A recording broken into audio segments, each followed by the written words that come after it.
Mi mamá. Hijo, ¿por qué se te hacen tan difíciles las matemáticas?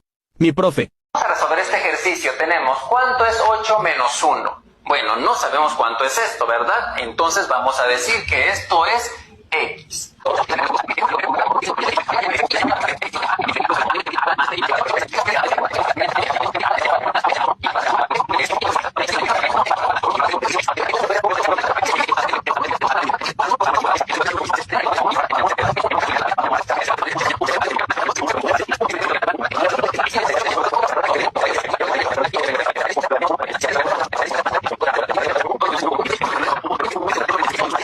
Listo.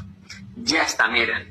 Quiere decir entonces que 8 menos 1 es X y ya vimos que X vale 7. Ya está. El resultado entonces de esta operación será 7. Y como pueden darse cuenta, pues complicado no era.